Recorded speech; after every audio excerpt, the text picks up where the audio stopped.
안녕하세요, 북선 카페 여러분. 자, 오늘은 이제 저번에 이어서 이제 중국의 근현대와 관련된 내용을 이제 볼게요. 자, 먼저 중국 근대화 개혁 관련된 내용, 문제 풀어보겠습니다. 1번 문제 보죠. 자, 보기에 이제 사실이 내포하고 있는 공통점은 이렇게 있는데, 자, 여기 보면 이제 브라만 샤머지 운동, 그다음 탄지마트, 동학농민 운동, 태평천국 운동, 이걸 이제 물어보고 있어요.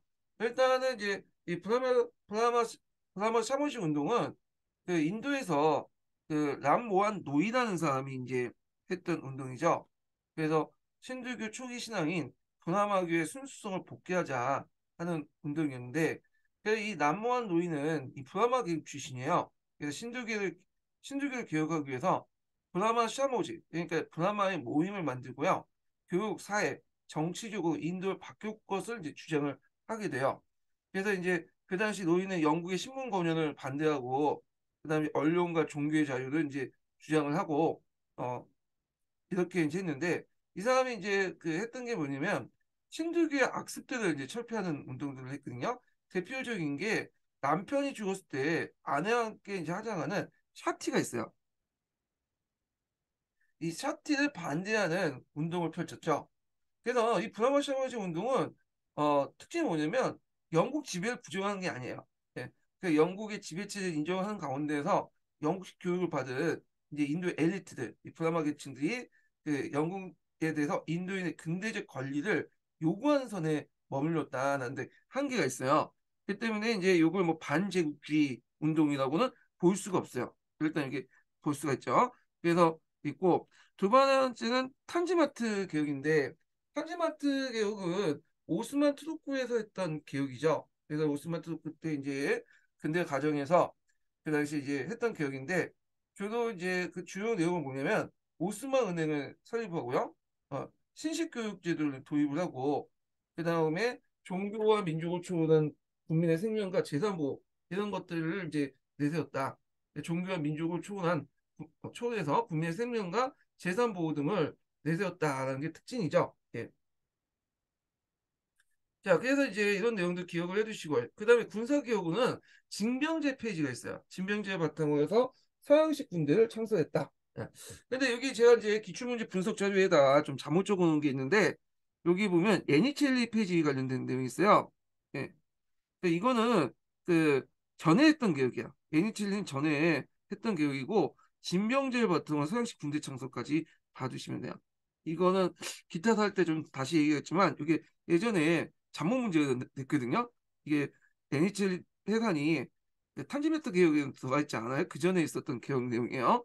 자, 그래서 이런 내용도 있다는 걸 좀 보시면 되고, 태평천국 운동은 여러분들 이제 설명 안 해도 아시죠? 그래서 요거는 그 배상제를 개혁을 중심으로 한 그다음 중국의 민중운동이고, 동학농민운동은 우리나라 이제 관련된 내용이잖아요. 자, 그러면 문제를 좀 볼게요. 자, 여기 제국주의 침략에 저항한 민족운동이었다. 자, 요거는 해당하죠. 뭐는 해당하죠? 해당하지 않죠. 브라마 샤마우지 운동은 해당하지 않아. 그래서 이게 제국주의 침략을 하는 민족운동이 아니라 그 당시 이제 영국의 지배를 인정하는 과정에서 어떤 신주의 폐선, 패습이라든지 그 근대적 권리 이런 것들을 주장했던 운동이기 때문에 요거는 브라마 샤마우지는 해당하지 않기 때문에 틀렸고요. 그다음 반봉건적 근대화 운동이었다. 자, 요거 네 개 다 들어가 있죠. 봉건적이고 반봉건적이고 근대 운동이었다는 거. 그다음에 종교 운동과 결부된 개혁 운동이었다.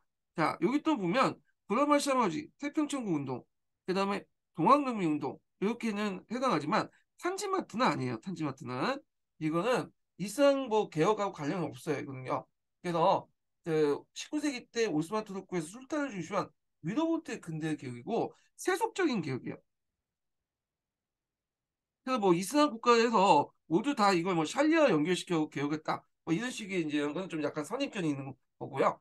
탄지마트는 근대식 개혁이었다. 예, 세속적 개혁이다. 이렇게 보시면 돼요.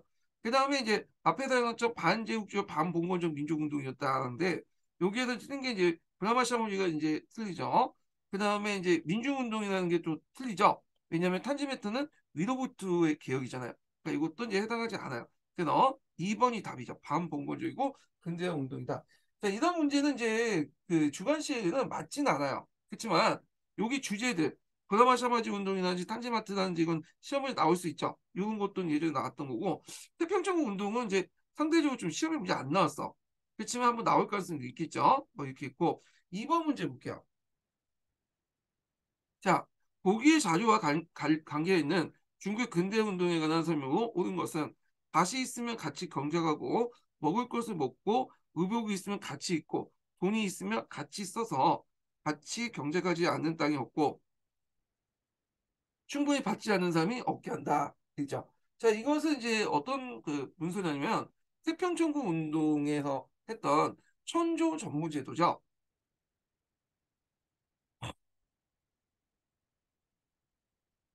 이거는 이제 실제로 이제 실시했던 제도보다는 그냥 문건상 존재하는 거예요.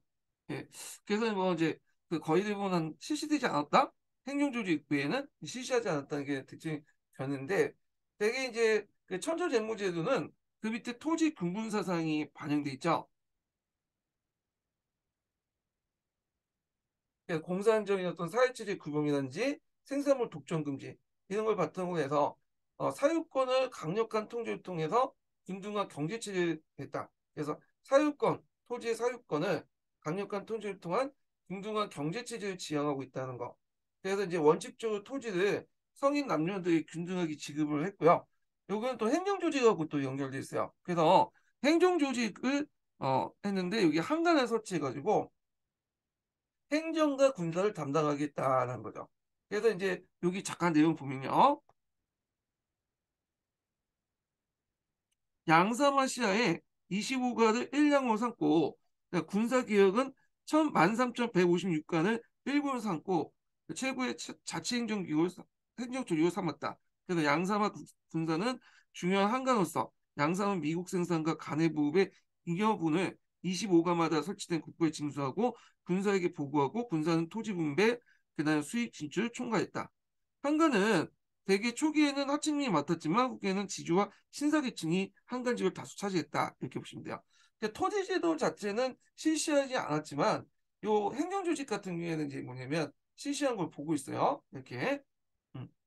태평천국 운동 관련된 내용을 찾아보시면 될 것 같은데 일단은 이제 내용을 보면요. 1번은 장지훈이 중체 소용론이 그 이론적 근거가 됐다. 자, 요거는 이제 그 태평천국이 아니야 양무운동이죠. 양무운동. 정치제도로서 입헌군제제를 이상으로 추구했다. 자, 입헌군제 실시한 건 범법운동이고요.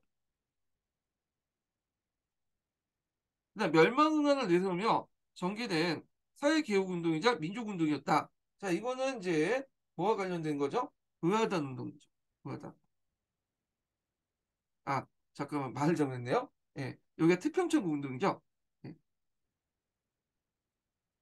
그래서 이 멸망 만족을 명하고 한족을 흥하게 한다. 이런 운동이죠. 그러니까 태평천국 운동은 얘들은 이제 뭐냐면 장발을 하죠. 장발, 단발이 아니라 변발이 아니라 장발에 했기 때문에 장발의 난이라고 또 하는데 자 이렇게 있고요. 자 그래서 답이 3번이 되겠죠. 자 부청연합을 내건 반제국지 민족운동이다. 자 이 부청연합을 내건 반제국지 민족운동은 의아단이죠.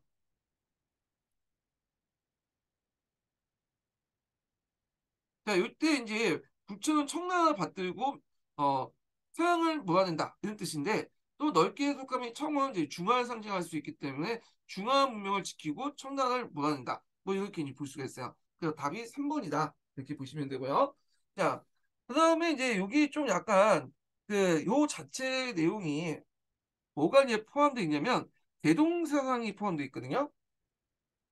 자, 그 대동사상의 그 얘기 예문편에 이와 비슷한 내용이 있어요. 그래서 이제 큰 도가 행해지고 어진 사람과 능력 있는 자가 어, 큰 도가 행해지고 어진 사람과 능력 있는 자가 버려지지 않으며 가족주에 얽매이지도 않고 노인이 자기 생을 평안히 마치고 젊은이들이 모두 일할 수 있는 그런 것들은 이제 세계를 대동세계라고 해요. 그래서 이 대동사상은 청 말부터 민국주까지 이제 정치가들, 사상가들, 홍수전, 상회, 담사동, 성문대도 영향을 미쳤다는 거. 그래서 이 대동사상의 내용은 또 범법제각 운동이 펼쳤던抗회에도 이렇게 주장을 했던 내용이거든요. 그래서 그 사상에도 반영이 돼 있어요. 자, 하여튼 이렇게 있고 3번을 보자.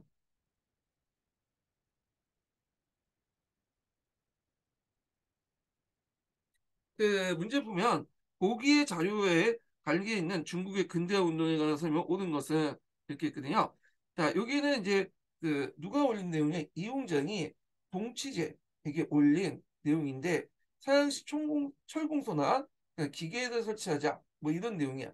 그래서 이런 내용도 있는데 이거는 이제 그 당시 동치제한테 올렸다고 하지만 실제는 이제 동치제 어머니 서태후한테 올렸다고 보시면 돼요. 실권자가 그 사람이었으니까.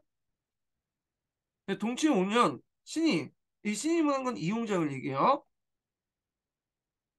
자, 이용장의 군대가 상해 온 이래 기회가 있을 때마다 서양식 성청과 대포를 사들이고 국을 설치하여 유산탄을 주조하여 적군을 섬멸하는 데 쓰고 보니 자 여기 적군은 누구냐면 앞에서 여기 태평천국 운동이죠. 이 태평천국 운동을 진압할 때 서양식 무기나 이런 것들을 사용했고 그것 때문에 서양식 소총이나 대포가 호일성이 있다는 걸 판단한 거야. 그래서 이걸 만들 필요가 있다. 그래서 이제 이것은 꼭 서양의 무기나 그 기술들을 적극적으로 받아들여야 된다. 뭐 이런 논리거든요. 자, 이거는 양모운동과 관련된 내용이죠. 그러면 이제 내용을 볼게요. 자, 정치지도를 개혁하여 구국강병을 달성하고 했다. 양모운동은 정치지도랑 관련이 없어요. 예. 그래서 이거는 범법자강운동 관련된 거죠. 범법자강운동은 입헌군주제와 관련된 거잖아요. 아예 정치제도를 자체를 바꾸려고 했던 거기 때문에 틀렸고 그다음 2번을 보면 대동에 도달하기 위해서 전제로 인권론과 평등론을 내세웠다. 자, 대동사상은 그 뭐냐면 영향을 줬다고 했죠. 특히 이제 범법자강 운동을 펼쳤던抗회에도 영향을 주는데요. 이 대동사상을 바탕으로 해서 민권론과 평등론을 주장을 했어요. 예. 그래서 캉유에는 지금까지 국민들 존중하지 않고 무시했기 때문에 국민들이 정치에 관심 없고 적극적으로 나서지 않은 것이 중국의 문제라고 지적하면서 그래서 그 양모운동 때 뭐 서양의 우수한 기계와 기술을 도입해와도 국민들이 적극적으로 배우려고 하지 않기 때문에 일본에게 패배한다. 그 때문에 국민들이 자발적인 참여를 이끌어내기 위해서 그들을 존중해주며 기민해주며 그리고 국민들이 정치에 관심이 가지게 되고 존중해줘야지 정치에 관심을 가지게 되고 자발적으로 근대화 운동에 참여할 수 있다고 주장을 했죠. 그리고 그것을 지향하는 사회를 이제 대동사회다. 뭐 이렇게 주장했는데 이렇게 있고. 그래서 요거는 이제 항해와 관련된 항해 범법 자가운동과 관련되기 때문에 틀렸고. 자, 3번을 보면 중화적 천하질서를 유지하기 위한 방법으로 중체소형을 내렸다. 맞죠? 네, 중체소형. 그래서 중체소형이라는 거는 중체라는 건 중국의 어떤 정신 이런 것들을 얘기하죠. 그래서 이제 서양이라는 것은 이제 뭐냐면 서용이라는 것은 서양의 기술이라는 거죠. 그래서 중국의 것을 지키고 서양의 것을 이용한다. 이렇게 이제 보시면 돼요. 그래서 이제 정통적인 가칭 도를 지키고 서양의 문물인 기와 용을 이용한다. 자, 그래서 기술 발달은 이제 서양의 기술을 계속 받아들이고 나머지 것은 계속 중국 걸 쓰자. 뭐 그런 논리인데 우리나라하고 동도서기의 개념하고 비슷한 논리죠. 자, 반기독교 성도에 나서 서서 북청 무령을 내고 배해 운동을 전개했다. 자, 이거는 앞에 언급했던 위하다 운동과 관련된 내용이죠. 이거는요. 자, 그래서 이제 이렇게 이제 풀어봤고 4번 문제 볼게요. 자, 4번 문제 보면 여기 양모운동이 많이 나오는데 양모운동하고 범법자동운동은 다 봐주세요. 이게 시험 문제 바로 뒤쪽에 나오거든요. 양모운동, 범법자동운동, 강서신정, 그러니까 위로부터의 그 움직임 흐름 같은 거 있죠. 이런 것들은 주제별로 좀 정리할 필요가 있어. 근데 요즘에는 그 뭐 개혁개방 이후에 대개 보면 이제 그 중국 공산당의 위로부터의 개혁과 그다음 밑으로부터 개혁을 동시에 중요시 여기는 흐름이 등장했거든요. 그래서 예전에 미터부터 개혁을 되게 강조했는데 요즘에는 쌍선서지에서 두 가지 흐름들 그래서 미로부터의 흐름과 미터부터의 흐름을 같이 중요시 여겨요. 두 개를 같이 중시해서 쌍선서를 이제 관점에서 접근하는데 특히 위로부터의 개혁을 강조해요. 그래서 양모운동, 범법자금운동, 강서신정 이런 것들을 했는데 왜냐하면 지금 개혁개방의 자체가 그 뭐냐면 체제 내에서 개혁이잖아요. 이런 것과 연결돼서 보시면 될 것 같아요. 자, 그럼 내용을 보면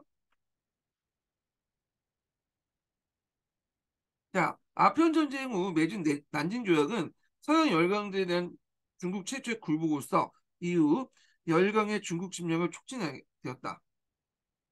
텐진과 페이징 조약은 정치, 경제 면에서 더욱 굴욕적인 양보였으며 이런 열강의 침입에 대한 각성으로 나타난 근대 운동은 이홍장 등이 주도하였는데 이념과 방법에서 근본적인 해결책이 못되어 중국은 청포 전쟁이나 청일 전쟁에 잇따라 패하고 말았다.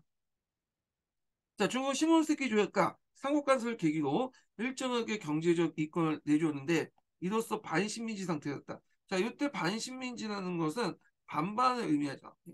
자, 이런 위기 속에 상회이 등이 개혁운동을 추진했으나 근대화 반제국주의 목표를 달성하지 못했다. 결국 중국을 구하는 길은 청졸타도하는 혁명뿐이라는 각성이 나타났다.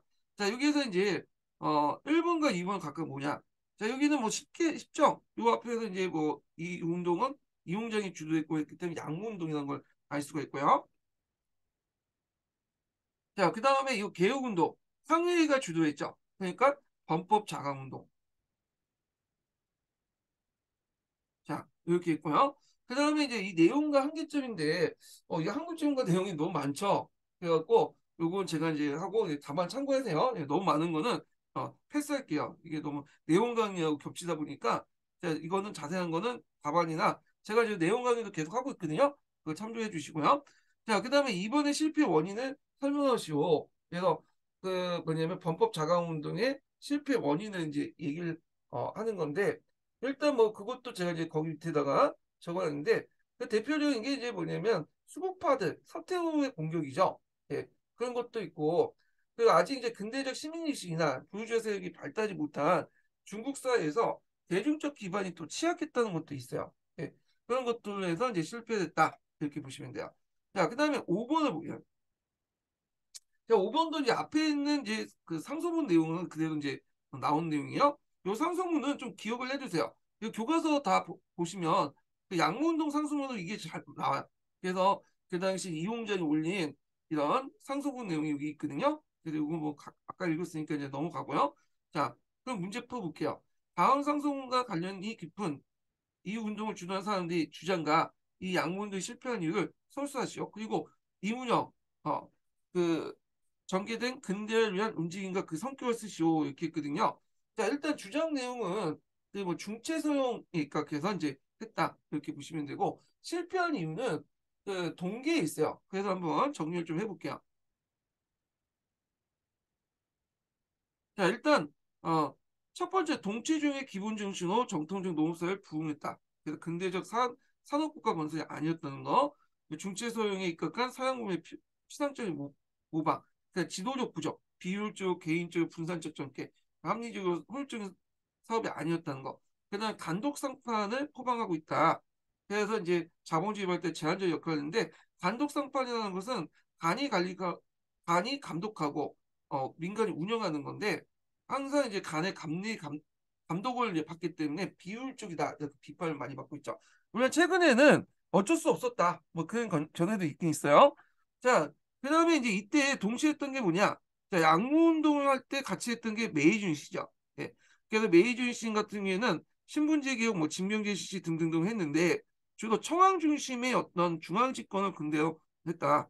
그래서 이 메이준 씨하고 양무운동이 동시에 진행을 했지만 메이지 유신은 나름대로 성공했죠. 이게 청일전쟁에서 이제 표출돼 나온 거잖아요.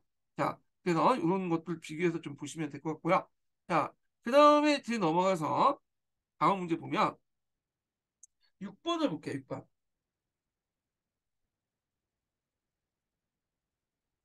다음 밑줄진 부분에서 비판한 개혁의 명칭을 쓰고 이 개혁에 추진하는 세력들의 정치적 한계를 두 가지 쓰시오. 이렇게 있거든요. 자, 이거 문제 사료는 뭐냐면 위화도 사건 이후에 이제 서태후 정권이 내린 강서신정 상유라는 거예요. 그 당시 이제 왕이 황제가 강서제였죠. 강서제가 새로운 정치를 하겠다. 그래서 뭐냐면 발표한 것을 황제가 발표한 조치를 상류라고 하거든요. 강서제가 새로운 정치를 하기 위해서 발표한 조치 이렇게 보시면 될 것 같은데 실제로 이 강서제는 그 당시 이제 그 위화던 해군 이후에는 그 전후돼 갖고 유폐됐죠. 그래서 강서재가 주도했던 범법 자강 운동이 서태후의 어떤 신기를 건들게 되고 강서재 그 유폐했고 실권은 누가 이제 서태후가 했어요. 그러니까 이 서태후가 내렸다고 보면 돼요. 예. 그러면 서태후가 왜 이걸 내렸냐? 이거 보시면 알겠지만 서양의 근대적인 어떤 기술이라든지 뭐 이런 것들을 받아들인 거거든요. 종전의 범법자강 운동, 자신이 쫓아냈던 이 범법자강 운동 세력가들이 주장했던 내용들 거의 일치해요. 왜 그렇게 이제 자신의 정적들이 주장했던 걸 그대로 받아들이냐면 그 당시 위화던 해군 이후에 이제 청나라가 너무 이제 뭐냐면 무, 어, 힘이 약하고 그리고 후진적인 사회라는 걸 알게 된 거예요. 그러다 보니까 개혁을 하지 않고는 살아남을 수 없겠다 해서 이렇게 했던 거죠. 그래서 이제 요 내용들 보면 종전의 양무운동을 비판하는 내용부터 시작해요. 그리고 또 양무운동에서 이제 주로 이제 뭐 무기라든지 기술 이런 것들을 배우자고 했잖아요. 근데 여기에서는 서양의 학문의 근본이 겉모습만 배우는 게 아니라 근본을 배워야 된다. 그래서 어떤 제도나 이런 것도 받아들여야 된다. 이렇게 주장을 하거든요. 예, 그래서 이제 좀 보면 자, 서양의 방법을 배웠지만 그것은 언어, 문자, 제조, 기계 등의 분야에 그쳤다. 이건 서양의 기술의 겉모습이지 서양의 학문의 근본이 아니다. 서양은 서양인들의 부각을 신호하는 근원을 궁극하지 않고 한마디 말과 한 가지 기능만 배운 거다. 전체적으로 근본적인 배우지 않고 그냥 부분적인 것만 배웠다는 거야. 그래서 정통하지 못하였으니 어떻게 나라를 부강할 수 있겠는가 이렇게 했죠. 여기 전체 보면 범법 자강 운동이라고 볼 수 있지만 이건 아니에요. 이거는 그 아까 강서 신정 상유고 그래서 강서 신정 상유의 그 방향을 알게 되죠. 예, 여기는 서양의 어떤 그 기술이라든지 무기만 배우는 게 아니라 서양의 어떤 그걸 가능케 하는 제도라든지 이런 것들 근본적으로 배우다 이런 것들을 이제 얘기했다 이렇게 보시면 될 것 같아요. 자, 그러면 여기에서 이제 물어보는 건 강서 신정을 지금 물어보는 게 아니죠. 이게 보면 요 비판의 개혁이 멈추니까 양무운동을 물어보는 거고요. 지금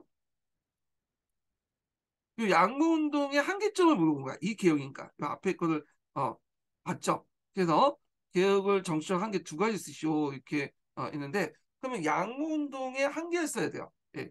강서신정이나 범법자강운동의 한계를 쓰시는 게 아니에요.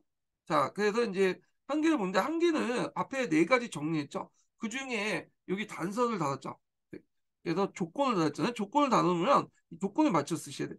정치적 한계를 쓰고 있죠. 정치적 한계를 쓰시면 되겠죠.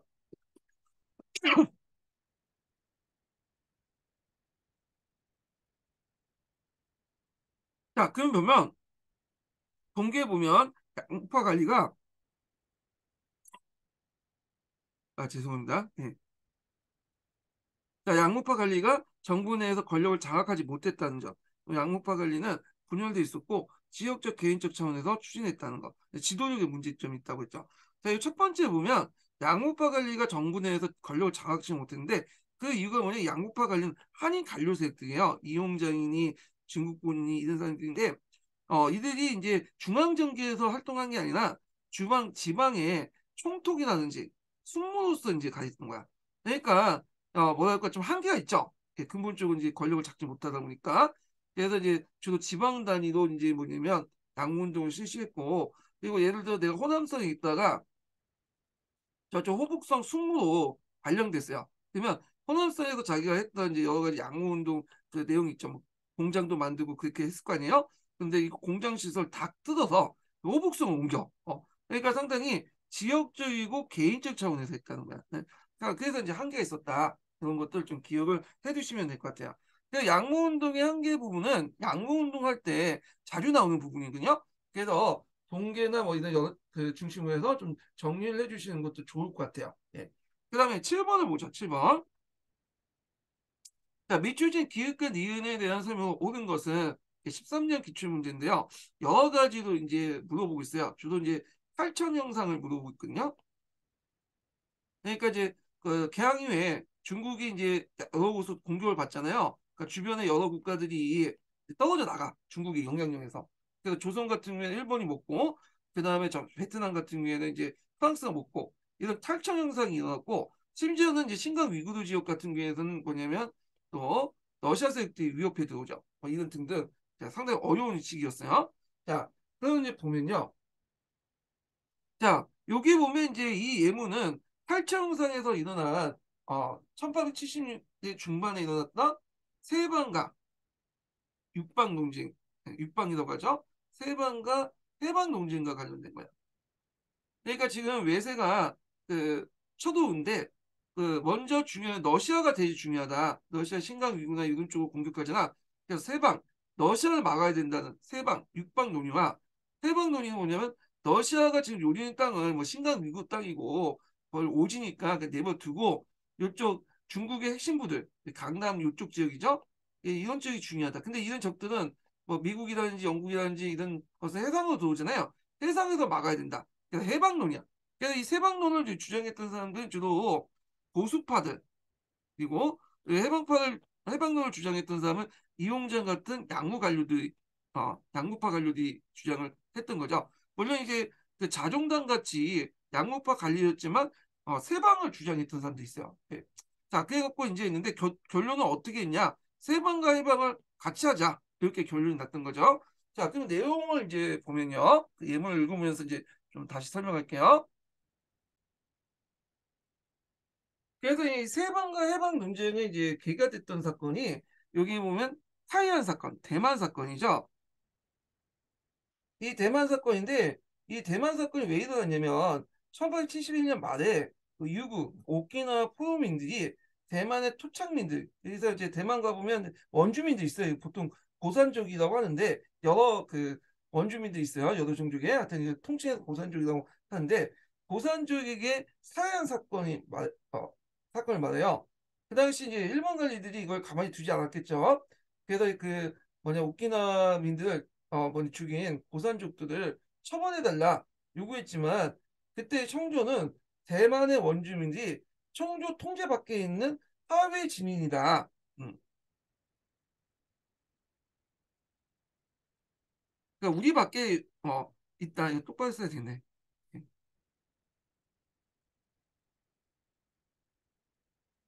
그래서 이제 중화 밖에 있는 민이다. 그래서 우리는 그 책이 없다. 그러니까 이제 일본이 그럼 우리가 알아서 그냥 뭐냐면 책을 묻겠다 해갖고 토착민을 징벌한다는 구실로 대만의 원정군을 파견했어요. 그제서 청나라가 이제 이거 큰일 나겠다 생각해서 좀 뭐죠 또 일본보다 군비가 또 열세잖아요. 그래서 한 발 물러났고 결국에는 일본군의 출병을 정당하다는 행위를 인정하고 살해당한 유구민들 보상금하고 그리고 그때 이제 일본이 대만을 잠깐 공격을 해서 이제 기지를 만들었잖아요. 대만 점령지에 일본군이 설치한 시설물의 대가를 지불했어요. 자, 이거는 어떤 의미가 있냐면 이 사건을 통해서 유구민들, 그러니까 사람들이 일본 정부의 국민으로서 일본 정부 가나다에 있다는 걸 인정해 준 거야. 그래서 예전에 오키나와 같은 경우에는 중국의 조공국이었잖아요. 예, 그래가지고 이제 했는데 나중에 이제 일본이 오키나와를 점령하고 나서 유구 왕국을 좀 자기 밑으로 삼았죠. 사스마벌 밑으로. 그러다가 이제 그걸 이유는 뭐냐면 그 조공국 유구를 그대로 놔둬서 뭔가 중국과 교류를 하기 위해서 그런 것 같은데 나중에 메이지 이슈 이후에 유구 왕국을 패하고 나서 루크 왕국을 패하고 나서 거기 오키나와 현을 설치했잖아. 그래서 이런 행위는 유구민들이 이제 대만 고산족들이 죽은 것에 대해서 중국 정부가 사과를 하고 배상금을 물었다는 의미는 유구가 일본의 영토라는 것을 어, 간접적으로 인정하게 되는 거죠. 그래서 자기 밑에 예전에는 오키나와가 자기 조공국이었는데 일본의 영토라는 걸 인정해줬다. 이런 걸 이제 볼 수가 있어요. 하여튼 사냥 사건을 처리하기 위해서 일본의 출병이 자국민의 속민을 보호하기 위한 이거임을 인정하되 시산은 시산된 낭비에 대한 위로금 10만 년과 일본이 남긴 시설에 대한 대가 일본이 이제 군사시설 관련된 내용이요 40만 년을 지불했다는 데 내용을 합의했다. 자, 이 사건을 계기로 해서 청주에서 세방과 해방 논의가 이제 일어나기 시작해요. 청조는 관료들에게 무력의 부비를 이제 해결하기 위한 해방을 강화할 수 있는 방법을 했다. 해방은 바다로부터 들어온 적을 어떻게 쳐부실 것인가 이런 것들을 이제 얘기를 하는 거야. 자, 이 한 관료가 지금 서역에서는 군대를 철수하면 불필요해진 군량을 해방으로 돌려야 된다고 주장했고, 자, 여기 한 관료라고 했는데 이제 여기는 주로 이제 양파 관료라고 보면 돼요. 자중당보다는 이용작이죠, 이용작. 이런 사람들은 이제 보고, 다른 관료는 서북의 위협이 사라지면 동남방어도 저절로 굳건해진다. 그러니까 서쪽의 적을 먼저 쳐부셔야 된다. 그러니까 신강 위구르 쪽에 있는 적이죠. 주로 이제 어떤 세력이겠어요? 예, 여기 러시아죠. 러시아. 러시아가 이제 중요하다. 러시아를 물리치면 이쪽 해안 방어는 자연스럽게 견고해진다. 이렇게 했는데 주로 여기에 이제 속했던 이제 아마 그 관료든 자중당 아니면 또 보수파, 양무파 관료들 비판하는 보수파 관료라고 이제 볼 수가 있어요. 이렇게. 자, 그러면 이제 그 당시에 신강 위구르 지역을 좀 볼 필요했어요. 그때 이제 신강 지역은 청나라 좀 통제에 벗어나고 있었거든요. 개항 이후에. 그래갖고 이제 청의 통제력에 약화된 틈을 타서 그 지역에 있었던 해교민들, 이슬람교들이 반란을 일으켰어요. 그래서 이 지역을 이제 나중에 그 아불 오그란이라는 사람이 실제적으로 통치를 하게 돼요. 그래서 이 지역을 통치하고 그 다음에 그러니까 청상 북로 지역은 아블 오그란이 통치하고 청상 남로 지역, 그러니까 신강 위주 청상 남로 지역 같은 경우에는 야쿠백이라는 그 사람이 통치하죠. 그래서 이제 신강 위주 지역들은 한때 이들 두 대에 의해서 좌우되게 돼요. 자, 그러니까 이런 지역 정권들이 중국의 서북방에 진출한 러시아와 영국부터 지원을 받으면서 그 지역을 확실히 기반을 다지려고 했거든요. 그때 이제 청나라 정부는 이 신강 위구 지역에선 별로 관심이 없었어요. 어차피 그런 지역은 병방 지역이고 땅만 넓을 뿐이지 어떤 수익이 없다. 이렇게 해갖고 아예 그냥 포기를 해버리고 이 지역을 병력을 어디에 돌려 해방 지역 그러니까 중국의 핵심부 있죠. 양쯔강 지역으로 이제 돌려서 방비를 해야 된다. 이렇게 이제 얘기를 했던 거죠. 자, 근데 이제 이거에 대해서 이제 자룡당이 말도 안 되는 소리다. 이 지역을 잃으면 안 된다. 그래가지고 결국 군대를 이끌고 신강 수복 작전을 하게 돼요.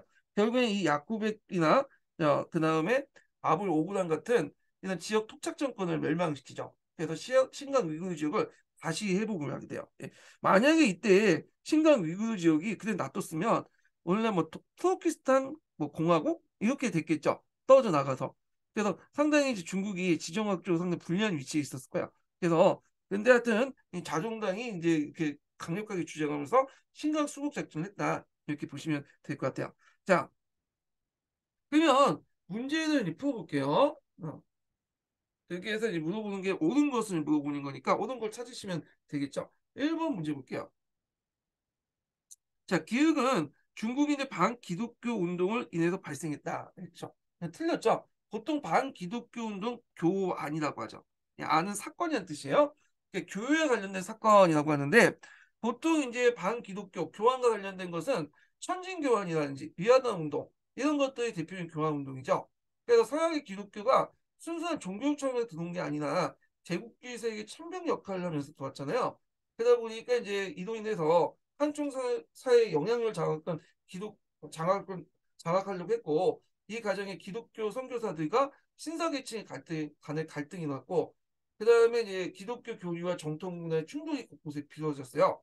근데 이게 대만 사건은 전혀 관련이 없는 거야. 이거는 틀렸고 그 다음에 기업을 처리하는 과정에서 그 외교의 중요성을 인식한 청조는 각국 사무함을 설치했다. 이게 중요성이 총리함이라고 하죠. 자, 총리 각국 사무함은 대만 사건이 아니라 제2차 아편전쟁 이후에요. 1860년대 이후라고 보시면 돼요. 제2차 아편전쟁 이후에 설치했죠. 그러니까 북경전병을 통해서 이제 집권한 공처연과 서태후 정권은 그때 그 총리 각국 사무함은 약칭 총리함을 설치해서 서양의 그 문물 수용과 외교 전반을 담당을 했거든요. 그리고 이제 이때 총리함은 양모운동의 좀 중심 기구가 되기도 하고요. 그래서 예전에 청나라 때는 군기처가 최고 간직이었잖아요. 그래서 이 군기처가 이제 물러나고 그 자리를 총리함이 대신했다 이렇게 보시면 돼요. 그리고 이제 이 총리함의 영향을 받아서 우리나라에 뭐 통일기모함 같은 것들이 이제 만드는 데 영향을 미쳤죠. 총리함은 위화도 사건 이후에 폐지돼서 외교부로 대체를 하게 되죠. 자, 그래서 이거는 틀렸다. 네, 제2차 양무운동하고 관련돼 있는 내용이다. 이렇게 보시면 돼요. 자, 그 다음에 니은을 보면 서역 지역, 그러니까 신강 위구르 지역이죠. 당시 갈단이 중각의 국권을 자각해서 청주에 대응했다 이렇게 있거든요. 자, 요거는 이 시대하고 맞지 않죠. 요 갈단이라는 사람은 이제 중간호족, 갈단이 중간호의 군권인데 요 중간호는 오일라트죠, 오일라트. 예.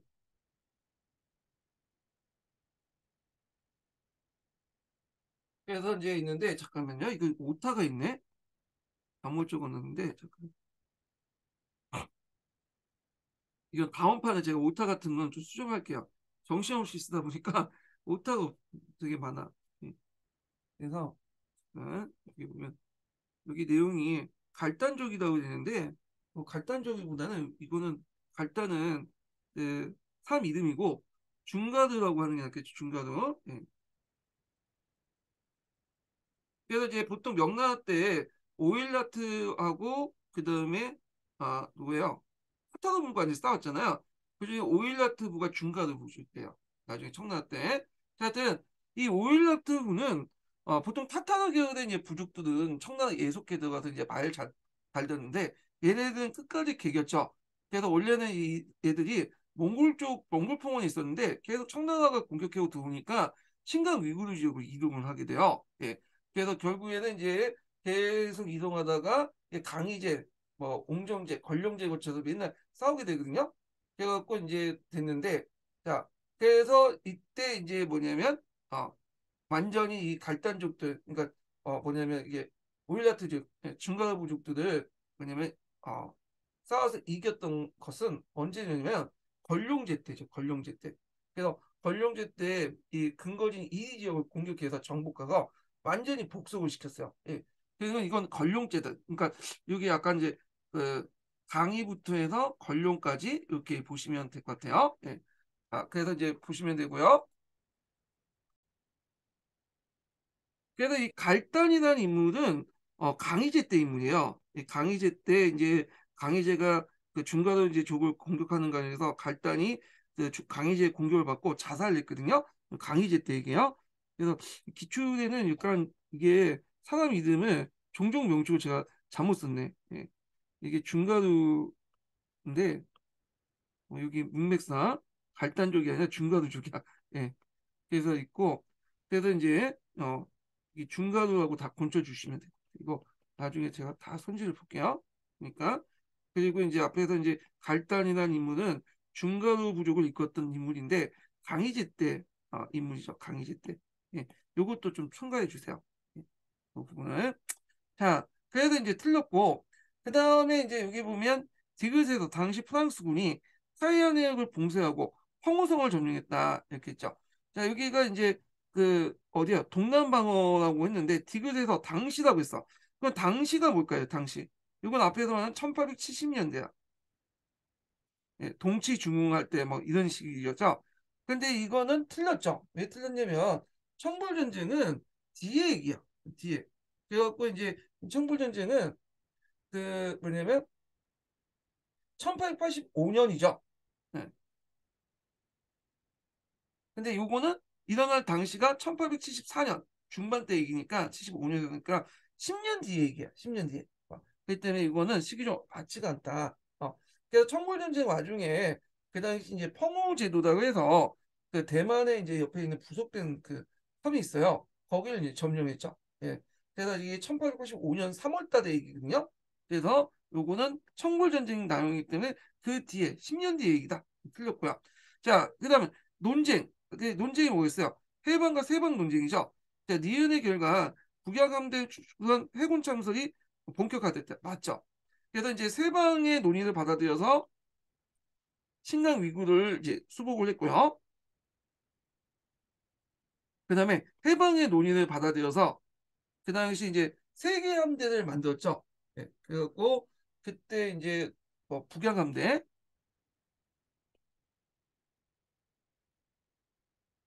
그다음에 뭐 동양함대, 그다음에 남양함대 이렇게 만들었어. 네, 세계 함대를 만들었다. 이렇게. 그래갖고 근데 이 세계함대가 만들긴 했는데 약간 이제 문제점이 뭐냐면 이게 제대로 이제 운영이 안 됐어. 왜냐 지휘체가 다 달라요. 그래서 이 남양항대 같은 경우에는 상공계 계통이고요. 북양항대는 이용장이 있겠죠. 해군계 계통이고. 이게 독자적인 지휘체계가 성립되지 못했다는 게 문제점이죠. 그래서 이런 것들이 청불전쟁의 청일전쟁의 또 패배의 원인이 돼요. 그래서 예를 들어 청불전쟁 때 복권함대가 그 당시 이제 동양함대죠. 그 당시 이제 프랑스 공격을 받으니까 이용장이 이끌었던 이제 북양함대가 자기 함대에 손실이 두어서 복권함대를 도와주지 않았어. 그래서 이런 것들이 문제점이 있고 특히 이제 이 해군력 증강에도 또 문제가 있는데 그 당시 서태후가 큰 궁궐을 세웠죠. 이궁을 이하국 이하원이라고 예. 이하원의 건축 자금으로 이제 유용했어. 이 해금 자금을. 그래서 원래 계획했던 건안 군조를 제대로 못했다. 그러니까 군안 건조를 제대로 못했다. 이렇게 보시면 돼요. 그래서 군함도 이제 좀 낡았고 그 훈련도 제대로 못하고 그 문제가 있어. 돈 문제 때문에. 자, 하여튼 답이 이제 5번이다. 이렇게 보시면 되고 이것도 언젠가 한번 시험문이 나올 가능성이 있죠. 예. 세방 해방 문제. 자, 그 다음에 8번을 볼게요. 8번. 자, 다음은 빅칸의 가와 나에 들어갈 해당되는 사항을 쓰고 밑줄친 다의 공통된 사상적 지향을 두 가지 쓰시오. 이렇게 했거든요. 자, 요거는 이제 A는 뭐냐면 그 당시 이제 그 중국 해방 후에 그러니까 중국이 해방이 난다. 중국이 이제 공산한 이후에 1949년 이후에 중국 근현대사의 어떤 영국 경향을 얘기해요. 그래서 초창기 때는 개혁개방 이전까지는 주로 밑으로부터의 개혁을 강조했죠. 밑에부터 개혁은 여러분들이 이제 알다시피 태평천국 운동, 그 다음에 위화단 운동, 그 다음에 또 신해혁명 이렇게 있죠. 이걸 그래서 이걸 이제 뭐라고 얘기하냐면 혁명 제3대 고족이라고 해서요. 그래서 이렇게 세 가지 사건을 주요로 삼아야 된다 주장이 있어요. 개혁개방 이전에는. 그래서 이제 여기 태평천국 운동 가야 들어가고 여기는 신해혁명 이렇게 이제 볼 수가 있겠죠. 가와 나. 근데 개혁개방 이후부터는 좀 달라졌어. 이 밑으로부터 흐름과 함께 위로부터의 흐름도 동시에 강조를 해야 돼요. 위로부터 혁명은 세 가지가 있죠. 그래서 이게 뭘까? 양무운동, 범법 자강운동, 강서신정. 네. 그래서 이제 이런 세 가지 위로부터 흐름과 밑으로부터 흐름을 같이 중시 여기자 쌍으로 중시 여기자 쌍선설이 어, 주로 관점이 되는데 특히 이제 어디에 더 초점을 주면 위로부터 개혁 개방을 대강조해. 양무운동이라든지 범법자가운동이라든지 강서신정이라든지 이런 것들을 더 강조한다. 왜냐하면 지금 개혁 개방 이후에 이렇게 이제 위로부터 개혁을 강조해야지 중국 국민당 중심의 중국 공산당 중심의 개혁을 뭐냐면 합리화시킬 수 있는 거냐. 아니면 밑에부터 개혁을 강조하면 아예 뒤엎자는 소리예요. 중국 공산당을. 그러니까 이거는 원하지 않는 거죠. 자, 그래서 이 3대 혁명 고조기 외에도 당시 생산력 발전과 관련되어 있는 그러니까 위로부터의 운동과 관련되는 그 양무운동, 범법운동, 청조신중도 같이 중시하는 주장도 같이 있는 거예요. 네. 그래서 이제 최근에는 요런 데도 많이 나와요. 네. 양무운동, 범법운동, 청조신조. 그래서 이제 지금 뭐 중국 근현대사 공부하시는 그 분들도 대만에 예전에 많이 갔거든요. 일본에. 최근엔 중국 본토 가는 분들이 많아갖고 대학 교수님들이 여기 이쪽 줄침 부분을 상당히 강조됐다. 다 양무, 범법, 청조 신정을 강조했다. 강서 신정이죠. 자, 그래서 이제 이렇게 있고요. 그다음에 가와 나는 이제 앞에서 이제 얘기했고 아마 이거는 요걸 좀 보충하기 위해서 여기 예물 더 집어넣은 것 같아요. 이건 좀 뒤에 읽어볼게요. 자, 이 사상적 지향이 뭐냐? 이 사상적 지향은 뭐겠어요? 자, 이건 중국 그 중화 이걸 보면서 얘기할게요. 자, 여기 보면 중화제국의 질서를 인정하는 관에서 정통의 재해석, 유교적 재해석을 통해 서양의 문물과 제도를 수용한 중국의 근대화 운동이다. 이렇게 쓰시면 될 것 같아요. 그래서 중국 제국의 질서를 인정, 그러니까 체제 내의 개혁이라는 거죠. 정통을 재해석해서 서양의 문물과 제도를 수용하자. 이런 운동이었다. 이렇게 보시면 돼요. 자, 그래서 있고 그 다음에 이제 B를 볼게요. B는 문제는 이제 다 풀었는데 이 B를 왜 보냐면 이거 자체가 또 나중에 시험 문제에 나올 수 있는 가능성이 있기 때문에 예문 자체도 좀 볼 필요 있어요. 자, 그럼 볼게요. 자, 중국에서 머리털 같은 것도 재난을 가져왔다. 그래서 이게 되게 중요하죠. 머리를 병발을 할 것이냐, 장발을 할 것이냐 가지고 중국 청에 대한 태도를 알 수 있죠. 병발을 하면 순종을 하는 거고, 장발을 하면 이게 정통적인 복장이잖아요. 반항을 하는 거야. 그래서 이 반항을 하는 세력들은 항상 장발을 했어요. 청나라의 반항의 표시로. 그래서 이제 뭐 태평천국 운동도 그렇고 뭐 이런 것들이 대표적인 거죠. 자, 그래서 순치 연간의 머리를 밀라는 변발령 때문에 죽은 자가 몇천 몇 명인지 셀 수 없었다. 대표적인 게 양주 지역에서 대규모 반란이 났잖아. 이 머리카락 때문에, 병발령 때문에. 그래서 하여튼 200년이 지나 강서에서도 가가 이제 일어나 가나는 아까쯤에 뭐야 태평천국 운동이죠. 이게. 예. 그래서 일어나 머리를 민자를 요물로 간주하고 청주를 머리를 기른 자는 적어 간주했다. 왜냐하면 태평천국 운동 자체가 내것 때문에 뭐예요? 멸망흥한이잖아요. 그러니까 만주족을 멸하자는 뜻이야. 만주족의 반발을 당연히 반발하는 거겠죠. 그러니까 얘네들은 장발래, 장발. 아까 해서 그래서 아까 얘기한 것처럼 장발래야지 이게 뭐냐면 저항의 의미죠. 예, 저항. 자, 그래서 이제 이렇게 있고, 그래서 이제 그 성조는 머리를 기른 자를 적어 간주했다. 요물과 적사에 놓인 죄 없는 백성들은 머리를 밀면 홍양에게 죽고, 그러니까 이제 홍수전하고 양수천이네. 이게 태평천국의 대표적인 삶이죠. 머리를 기르면 청나라에 죽는 비참한 지옥을 떨어지고 말았다. 자, 그 후 40년에서 50년이 지난 중국인들이 일본에 유학을 가게 됐다. 자, 요거 이제 제가 내용 강의 시간 때 좀 설명했는데 중국인들이 일본에 유학을 간 이유가 뭐냐면 일본이 물가가 싸고 또 유교 문화권이기 때문에 한자도 이제 쓸 수 있죠. 그러다 보니까 일본인이 많이 갔어. 그래서 일본에 간 유학생들이 머리를 자르자 청주가 변발의 종패를 기준으로 그 당시 중앙파와 혁명파를 구분하여 처벌하는 두발 재난이 다시 나왔다. 그래서 조낭파들은 머리를 따르죠. 반발이고 혁명파들은 저항으로 장발을 하잖아요. 그래서 이 유학생들은 나에서 중요한 역할을 했다. 자, 이 나는 이제 여기 들어가 있는 신의 혁명이죠. 그러니까 혁명파 유학생들은 동경의 혁명파 유학생들은 나중에 이제 신해혁명 이전에 여러 이제 혁명 조직들 만들잖아요. 이 혁명 조직들 만들고 그런 거 과정에서 신해혁명이 일어나죠. 그래서 이제 이런 것도 있네. 요거는 또 이제 뭐냐 거항 운동하고 연결돼 있어요. 그래서 이제 아시아들, 그러니까 러시아를 반대하는 운동을 펼쳤는데 러시아가 위안화 운동 때 만주 지역을 점령하고 거기 군대를 배치했잖아요. 근데 위안화 운동은 이제 진압하는데도 불구하고 철수를 안 해. 그러니까 안에서 거화 운동을 하게 되고, 근데 이 거화 운동을 그 당시 청나라 정부가 어떻게 판단하냐면 이거는 반청 운동이다. 잘못하면 이게 반청 운동 번질 수 있다 해서 탄압을 하게 돼요.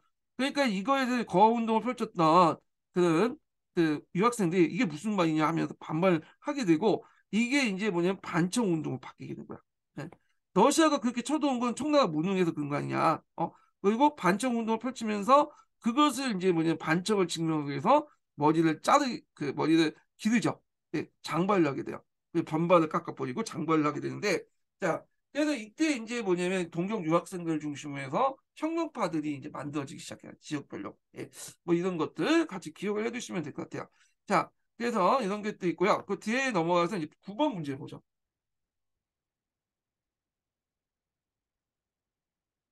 그래서 이제 9번 문제 보기 전에 혁명을 바라보는 관점 해가지고 제가 표로 이렇게 정리를 했거든요.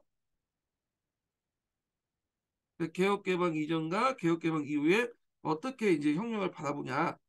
그래서 개혁개방 이후에 근현대사를 쌍선설에 입각해서 바라본다. 위로부터든가 를 강조했지만 여기에서는 위로부터든가 아래로부터든 동시에 강조하면서 이런 것들 이제 인식의 변화가 생겼다. 이렇게 보시면 될 것 같아요. 자, 그다음에 이제 여기 9번을 보죠. 자, 다음은 청조의 신정과 그 추진 과정을 설명한 것이다. 자, 가에서 다까지 해당하는 사례들 각각 한 가지 쓰시오 있거든요. 요거는 이제 강서신정 관련된 내용이에요. 그래서 이제 보면 자, 이화도 운동의 패배 후 열강이 베이징을 점령하자 치안으로 도피한 서태후는 1901년 1월 이른바 범법 상류를 공포했다. 그 범법 상류는 앞에서 이제 보이는 거죠. 아, 이게 범법상이에요. 예. 이게 이제 강서신정을 알리는 어떤 어, 조직인데 보면 그래서 발표 중앙정부 차원에서 전반적인 서구와 근대를 추진했는데 이를 신축신정이라 한다. 신축년에 시작된 신정 또는 강서제 때 시작한 신정이 강서신정이에요. 또 아까 침해 말한 것처럼 또 청조 신정이라고 해요. 청조가 추진한 신정이라 해서. 그래서 이제 단면한 위기 탈출이 급선무였던 청조는 여러 번의 이제 개혁을 하게 되는데 여러 방면에서 원래는 이제 정치적 개혁은 없었어요. 예, 주로 군사, 과거, 군사 교육, 산업진흥책 이렇게 있고 정치적 개혁 부분은 나중에 신사계층들이 막 요구하면서 받아들인 거야. 예. 자, 그러면 보면 여기 교육 개혁을 단행해요. 그 당시 이제 적극적인 어떤 근대적 인재 양성을 마련했고 또한 신정 추진의 재원 확보를 위해서 산업진흥 정책도 함께 추진했다. 그러나 청조와 예상과 달리 이 과정에서 민간단체 조직화, 전국화를 통해 신사층과 상인들 발언권이 크게 확대됐고요. 그리고 이들은 20세기 들어서 국민의식의 자극과 더불어 급속한, 급속히 발전한 민족주의 대중운동을 주도하게 됐다. 신사층들이 이제 여기 부각이 되는데 이 신설층들은 여기에서 만족하지 않고 뭘 또 주장하냐면 이제 그것도 의회 설립을 주장하자. 우리도 의회를 만들고 헌법을 만들어야 된다. 이렇게 주장을 하게 돼. 그래서 이제 나중에 이제 불락불락 뭐냐면 의회 설립을 약속하고 그다음에 헌법을 만들겠다고 이제 청조가 뭐냐면 약속을 해주나요? 그래서 이제 예비의회에서 자정원, 자의국 이렇게 만들어지고 1908년에 자 그래서 이제 있는데 여기에서 물어보는 거는 뭐 정치개혁 관련된 내용은 없고요. 여기 보면 군사개혁, 교육개혁, 산업진흥청에서 물어보고 있어요. 그래서 요거 한번 볼게요. 일단 내용 정리한 것도 이제 보면서 얘기하죠. 먼저 이제 그 물어본 게 잠깐 이거부터 답변해야겠네. 자 여기에서 이제 9번이죠. 자, 9번은 이제 먼저 볼 게 이제 뭐냐면 군사개혁이죠. 군사개혁. 그래서 신군이 창설되고 군사학단과 군관을 양성했다. 이렇게 돼 있거든요. 네. 신군이 창설되고 군사학단과 군관 양성이 있는데 요거는 약간 이게 이제 예전에 제가 썼던 거거든요. 이게 몇 년도야? 08년도에 썼던 내용인데 요거는 좀 약간 틀리죠. 왜냐면 신군이 창설된 거는 언제 창설됐냐면 이거는 범법 자강운동 때 창설됐어요. 그래서 요거는 있는데 요게 내용이 예전에 썼기 때문에 뒷부분은 자세히 돼 있거든요. 그래서 요거보다는 여기 뒷부분을 볼게요. 이게 돼 있어요. 이걸 기준으로 보세요. 이것도 제가 답안을 교체할 거예요. 그래서 제가 이게 그 특정한 시점에 같이 썼던 게 아니라 예전에 그 답안들 계속 누적해가지고 답안을 해갖고 엮었어요. 그러다 보니까 뒤에 대해 갈수록 이게 점점 이제 그냥 분석 내용이 많아지고 점점 어 대- 근거에 입각해서 답안이 좀 정확한데 그 오래전 그 문제일수록 이게 좀 약간 분석이 좀 떨어져. 제가 이걸 좀 저하고 이제 연결되는데 제가 이제 처음에 할 때는 분석 능력이 별로 없었거든요. 근데 점점 올라가게 돼요. 그래서 뒤에 가는 문제일수록 이 분석 능력이 많기 때문에 제가 뛰어난 분석 능력이 키웠기 때문에 이게 좀 정확한 데만 해서 요 초창기 때 뭐 1900년대, 2000년대 이때 2000년대 문제는 좀 약간 떨어져요. 그래서 간략하고 기출문제 분석도 간략하게 적어놓고 그랬는데 하여튼 요거는 좀 부족하고 요건 틀렸고요. 요걸 좀 보세요. 요걸. 자, 여기가 좀 자세히 되는데, 자, 무가를 폐지하고 36진 신군을 창설하고요. 그러니까 이제 여기에서 신군 증설, 신군 조직 개편이라는 게 맞아요. 네. 그래서 여기 창설이 돼 있지만 창설 표현보다는 신군을 중시하고 신군 조직 개편했다. 자, 왜냐하면 이제 여기는 이제 이거는 여기는 이제 뭐냐면 그 창설했다는 것은 그러니까 이걸 36조 늘렸다는 거죠. 이때는 창설 자체는 범법자강 운동 때 했어요. 예. 신건 6권이라고 범법자강 운동 때 만들었고 이걸 36진으로 확대시킨 거는 이때다 이렇게 보시면 돼요. 창설이라고 쓴 거는 제가 여기다 창설이라고 썼는데 엄밀히 틀린 거죠. 근데 아트라스 중국사나 뭐 다른 책에 창설이라고 많이 나왔기 때문에 그냥 쓴 거거든요. 예. 존중해 준다고 해서. 근데 엄밀히 말하면 이게 틀린 거야. 이건 틀린 거야. 예. 하여튼 이렇게 있고 군사학당이나 군관 양성하고 중앙 영병처를 설치하고요. 그래서 이제 중앙에 오늘날만 논사훈련소 같은 훈련소를 만들었어. 경공창. 그러니까 이거는 뭐예요? 무기를 만드는 거죠. 육군부를 이제 설치했다. 이런 것들이 이제 군사개혁에 들어가 있다. 이렇게 보면 될 것 같아요. 자, 그 다음에 이제 여기 보면 과거제도와 관련된 건데, 자, 이제 교육제도와 관련된 거죠. 과거제도를 폐지했죠. 지방학교를 설립하고 유학생을 파견하고 사범학교와 실업학교를 설립했다. 이것도 이제 과거제도 내용이 또 그 10년도 기출 10년도 그 다음에 16년도 나와요. 16년 8년 뒤에 문제도 과거제를 폐지하고 학벌 설치하고 신식학교 설립하고 유학생 파고 견학수학 교육설 설립인데 요거 더 많죠. 이때는 이제 제가 약간 기출 문제 분석 능력이 신장됐기 때문에 이게 더 적어놓은 거야. 예. 자, 그 다음에 이제 이렇게 있고요. 산업진흥정책에 관련돼서 이제 좀 보면 상부를 창설하고요. 실업을 진흥하고 상해와 회사를 설치하고 장려하고 상법 제정을 했다. 이런 내용들 좀 보시면 되고 여기 보시면 요즘 뒤에 18년 문제하고 많이 겹친다는 거죠. 16년 문제가 많이 겹쳐요. 그러면 이제 내용을 볼게요. 10번 문제. 자, 가조약의 명칭과 이 조약이 체결된 계기를 된 사건을 쓰시오. 이렇게 있거든요. 자, 가조약은 뭐냐 하면 여기에 좀 눈여길 게 뭐냐면 요거죠. 청국은 각국의 국경에 사관을 구역을 설치하고 대사관 구역을 설치하고 독자적인 관리할 것을 협력한 허락한다. 그래서 또한 중국인들이 사관 구역에 들어 거주하는 걸 금지한다는 거. 대사관 구역에 들어간 것을 금지한다는데 요 대사관 구역이 동교민항이라는 곳이에요. 동교민항.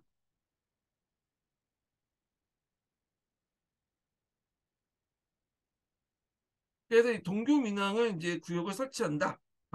이렇게 있고요. 그 다음에 청구는 대구포대를 이제 제고. 이 대구포대가 이제 탱진에 있는데 거기 딱 기다렸다 서양대가 이제 그 항해강 쪽으로 들어가면 공격했던 곳이거든요. 그러니까 이게 걸림돌이 된 거야. 그래서 이걸 해체하고 각국이 북경에서 상해강까지 철도 연구에 군대를 주둔시킨다. 자, 군대를 주둔시킨다. 그 조약은 베이징 조약. 그, 그러니까 베이징 의정서 신축 조약이죠. 신축 조약. 자, 그리고 중국인들이 외국에 적대적인 조직을 만들거나 가입한 걸 영원히 금지하고 이를 위한 시 모두 엄벌에 처한다. 그러니까 위화단에 대해서 염두에 두고 이제 얘기한 거야. 그래서 이거는 위화단 운동을 진압하고 나서 맺어진 조약이다. 라는 걸 알 수 있죠. 그래서 그 조약의 명칭은 신축 조약, 베이징 유정서. 이걸 이제 보시면 될 것 같아요.